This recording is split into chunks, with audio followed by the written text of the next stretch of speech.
Assalamualaikum warahmatullahi wabarakatuh. Waalaikumsalam warahmatullahi wabarakatuh. Semoga Allah memberkahi penulis buku, guru, ustaz, serta keluarga, tim kajian serta kaum muslimin. Amin ya rabbal alamin. Amin ya rabbal alamin. Makasih atas doanya dan juga doa penanya pertama tadi. Dan semoga Allah merahmati seluruh ulama-ulama kita. Izin bertanya, Ustaz, saya sudah menikah 1 tahun lebih, namun belum dikaruniai anak. Kadang saya mikir, apakah niat saya punya anak, apakah sudah lurus karena Allah? Dan akhirnya saya coba benahi hati agar saya ridho dengan semua takdir Allah. Dan ingat nasihat Ustaz bahwa anak itu ujian dan bukan kunci kebahagiaan. Dan berhusnudzon, mungkin saya belum mampu diberikan ujian itu, maka belum Allah karunia anak. Namun kadang kenapa hati mudah berbolak-balik? Bisa sedih jika keluarga dekat tanya walaupun tidak selalu sedih, karena kadang bisa jawab orang sekitar dengan senyum ridho, seperti ya sudahlah, ini memang belum waktunya. Mensyukuri yang Allah takdirkan. Mohon nasihatnya Ustaz agar tidak mudah terbolak-balik hati dan terus selalu ridho, dan tolong doanya Ustaz agar para pejuang garis 2 diberikan kesabaran yang indah sehingga dikaruniai anak yang soleh, solehah di waktu yang tepat. Jazakallahu khairan, barakallahu fikum Ustaz. Ya hadirin Allah muliakan, yang pertama sekali lagi kembali ke materi kita itu dulu deh. Kita harus kedepankan apa yang dicintai oleh Allah dibanding apa yang dicintai oleh diri kita dan apa yang diinginkan oleh diri kita. Ketika seseorang sudah berusaha, sudah menikah dengan laki-laki yang terbaik secara agama yang bisa dia dapatkan, lalu dia berusaha dan seterusnya, tapi belum dikaruniai. Coba lihat dari keinginan dia. Oh, aku pengen punya anak. Oke, kita lihat apa yang Allah ridhoi. Oh, belum dikasih anak. Maka kita harus menomorsatukan apa yang Allah ridhoi dan Allah cintai dibanding cinta kita. Itu yang membuat hidup kita berkah. Ketika kita mungkin lost control sehingga yang kita inginkan mendominasi, disitulah saatnya kita sakit hati, gitu, nyesek kan. Ketika mendominasi adalah keinginan kita punya anak, lalu negatif, garis satu. Itu yang membuat kita tuh lemas, terus ditanya gitu loh. Jadi pertama adalah bagaimana kita harus menomorsatukan yang dicintai oleh Allah, yang Allah lihat yang terbaik. Nah, ketika kita udah berusaha tapi belum dikasih, maka itu yang terbaik, itu yang Allah cintai. Dan kata Nabi SAW, faman radiya falahu ridho, barang siapa yang ridho terhadap takdir Allah, Allah akan kasih keridhoan, dia akan dapat ridho Allah. Jadi Allah tuh mencintai kalau kita ridho terhadap apa yang terjadi. Allah cinta tuh. Maka kita daripada ngotot yang kita inginkan, lebih baik kita fokus ridho terhadap apa yang terjadi. Nanti Allah ridho sama kita, Allah cinta sama kita. Kalau Allah cinta sama kita, semua dimudahkan. Itu poin. Salah satu guru saya, hafizahullah ta'ala, bercerita bahwa ada pasangan suami istri datang ke seorang ulama karena mereka udah bertahun-tahun gak punya anak. Akhirnya ulama ini memberikan nasihat, tetap berusaha, tapi jangan ngotot dan menomorsatukan apa yang kita inginkan. Berusahalah, tapi tetap dengan mental dan spirit yang terbaik itu pilihan dari Allah. Dan kalau Allah nggak kasih, maka itu yang terbaik. Kalau Allah kasih, itu pun yang terbaik. Karena kita nggak pernah tahu mana yang terbaik. Emangnya bisa dipastikan kalau kita punya anak itu, anaknya pasti jadi anak yang soleh atau soleha?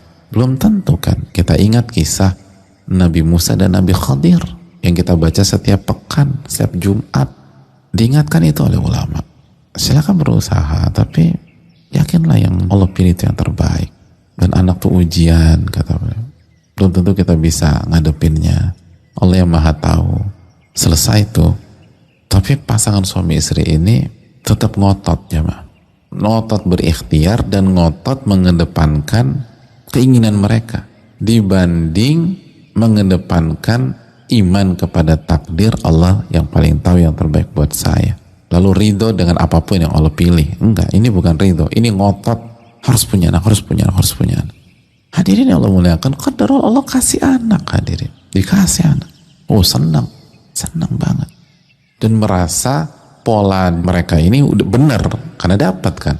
Manusia kan suka gitu kan, parameternya keberhasilan duniawi gitu. Dapat anak, dapat benar kan. Emang kita harus pantang mundur dan ngotot mengedepankan yang diinginkan, bukan cari ridha Allah. Jadi pure keinginan manusia punya keturunan itu aja, nggak ada kaitannya dengan ridho Allah, dan mereka dapat itu. Lalu setelah dapat, mereka berusaha buktikan, mereka berusaha didik anak mereka dengan benar. Dididik anaknya, bukan dicuekin, dididik. Pendidikan terbaik dikasih, termasuk pendidikan agama, didik agama. Hadirin, begitu anaknya dewasa, durhaka anaknya, durhaka, sampai pada titik bukan hanya mencaci maki orang tua, mukul orang tua. Naudzubillah, mukul. Hadirin, itu orang tua mana yang nggak sakit hati? Hadirin, dipukul sama anaknya. Jadi durhaka sampai tingkat itu, bukan durhaka kabur dari rumah lagi. Durhaka kan bertingkat-tingkat, bukan diem aja ngeyel gitu. Ini mukul. Naudzubillah, naudzubillah. Dan yang semakin membuat orang tuanya terpukul, secara teknis mereka sudah kasih yang terbaik, dididik, diajarkan agama. Akhirnya sampai satu titik mereka sadar bahwa betul memang secara teknis mereka sudah berikan yang terbaik secara teknis, tapi secara hati ini semua dimulai dari mengedepankan ambisi pribadi, nafsu pribadi tentang anak dibanding cinta Allah Subhanahu wa ta'ala. Akhirnya pasangan ini datang ke ulama yang sama dan mengatakan, benar apa yang engkau dan antum sampaikan. Kita baru ngerti, benar. Ya Allah, selama puluhan tahun, mungkin anakku udah 20-an tahun waktu itu, atau mau masuk usia 20-an, kita tuh terbuai dengan ini. Benar ternyata. Ini dikatakan Ibnu Qayyim, ini gak main, ini sunnatullah jamaah. Sunnatullah, ini pola Allah dari dulu. Coba kita buka lagi Al-Fatah ayat 23. Sunnatullah allati qad khalat min qablu. Ini pattern, pola yang telah berlaku semenjak dulu. Walan tajida li sunnatillahi tabdila. Dan engkau tidak akan mendapatkan sunnah Allah itu berubah. Orang yang tidak menomorsatukan cinta kepada Allah dan apa yang Allah cintai, berantakan jamaah. Walaupun secara teknis mungkin bagus, mungkin benar, tapi motif tuh nggak bisa bohong. Dan Allah maha mengetahui, ya'lamu kha'inatal a'yun wa ma tukhfis sudur. Ayat yang sering kali kita sampaikan, hadirin yang Allah muliakan. Allah itu tahu pengkhianatan yang dibuat oleh mata dan apa yang disembunyikan di dalam hati. Surat Ghafir, surat ke-40 ayat 19. Sering kita ulang-ulang ayat ini, hadirin. Surat Ghafir, surat ke-40 ayat ke-19. Ya'lamu kha'inatal a'yun wa ma tukhfis sudur. Allah itu tahu pengkhianatan yang dilakukan oleh mata dan apa yang disembunyikan di dalam hati.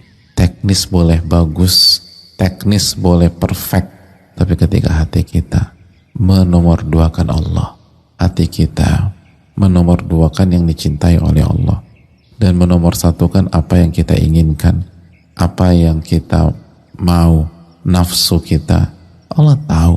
Dan hasilnya Allah buat sulit, ribet, jelimet,